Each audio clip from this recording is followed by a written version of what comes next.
베이징은 정말 볼 것이 많은 도시죠. 평균 3박 4일 일정으로 베이징 여행을 한다고 보고 거기에 따라 스케줄을 짜보면 7, 8군데 정도 관광지를 볼 수가 있습니다. 물론 패키지 여행처럼 주마건너식으로 쭉 본다면 10곳도 넘게 갈 수 있는데, 아무튼 3박 4일간 베이징 여행을 한다면 우선순위로 가볼 만한 여행지 8곳을 뽑아봤습니다. 경산공원에 올라가면 베이징이 한눈에 보입니다. 자금성의 해자를 만들 때 나온 흙을 싸서 만든 낮은 언덕으로 자금성 전경을 볼 수 있는 곳입니다. 이른 아침 6시부터 개방하기 때문에 베이징에서 보기 드물게 사람이 없어서 조용하게 자금성 주변을 관광할 수도 있고요. 아침 일찍 경산공원에 입장하셔서 둘러보시고 오전 8시 반부터 개방하는 자금성 코스하고 연결할 경우에 자금성의 북쪽 성벽에서 오문까지 일반인들이 잘 가지 않는 고궁의 해저와 성벽을 따라 자금성의 외부 풍경도 감상할 수 있습니다.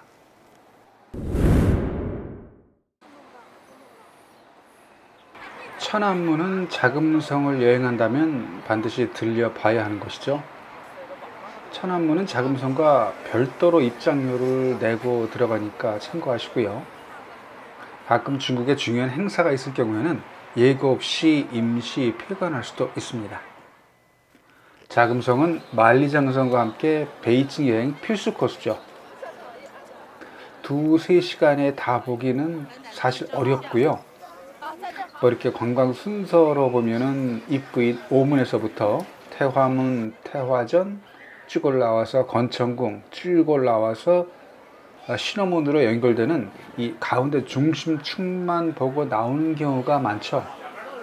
특히 패키지 투어로 이렇게 여행 가는 경우 보면은 시간 절약인지는 모르겠지만 아무튼 대부분이 이 중심축 코스를 쭉 움직이다 보니까 실제 사람도 제일 많고 또 사진 찍기도 애매한 곳이라서 많이 아쉽죠.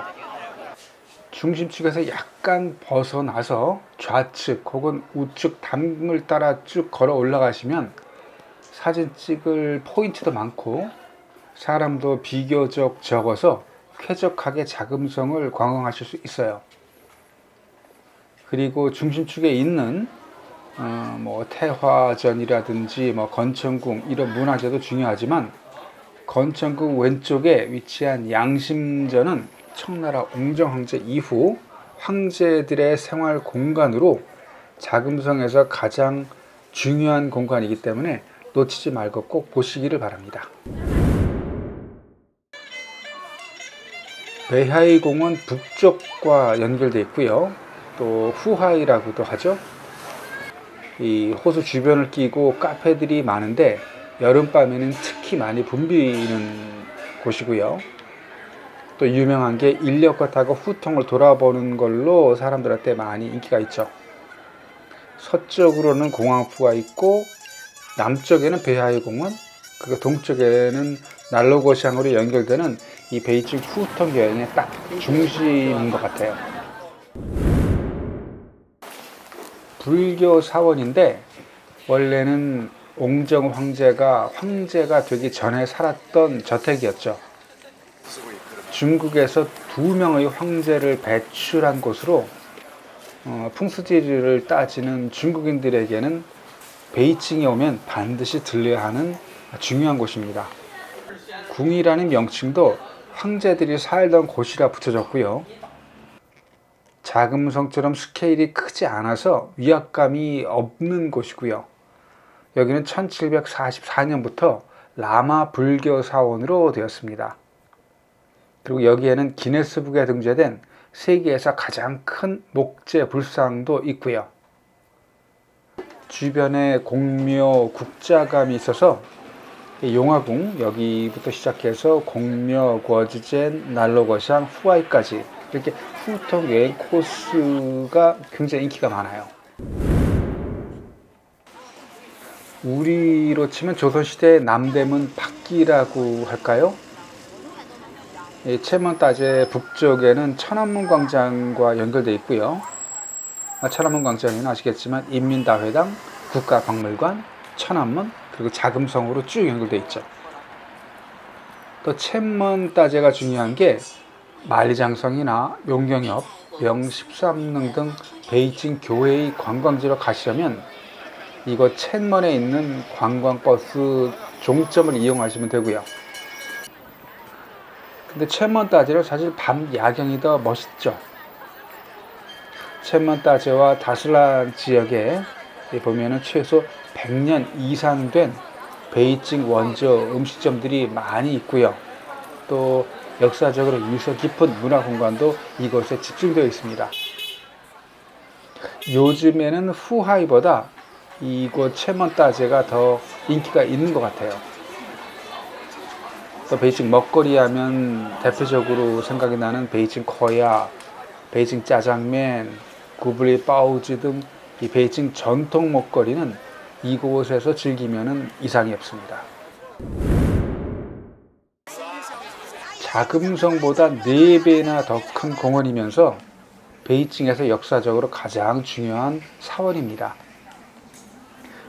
이 패키지 여행으로는 어렵겠지만은 개인 여행자시라면은 이 동쪽 동문으로 들어오셔서 보시고 서쪽문으로 나가시던지 아니면 그 반대로 관람하시면은 충분하게 내용을 다 보실 수가 있고요.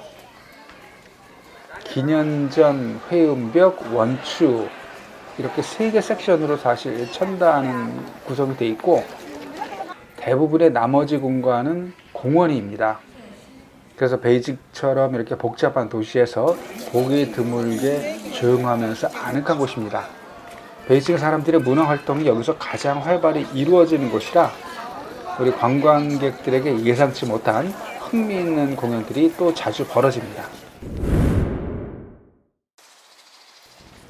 베이징 중심에서 비교적 외곽에 있는데 지하철에 연결되어 있어서 접근하는 데는 어렵지 않아요.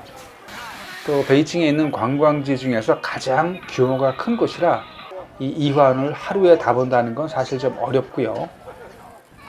그냥 핵심적인 부분을 본다 하더라도 최소 반나절 정도의 시간은 필요해요. 항주 서울을 본떠 만든 곤명호가 유명하고요.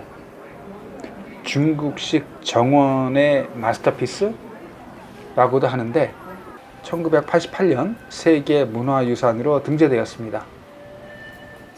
걸링 황제 때 만들어졌는데 1860년 영불연합군에 의해서 파괴된 것을 1886년 서태후가 복원했고 이 복원한 것 때문에 역사적으로 지금까지 서태후는 욕먹고 있습니다.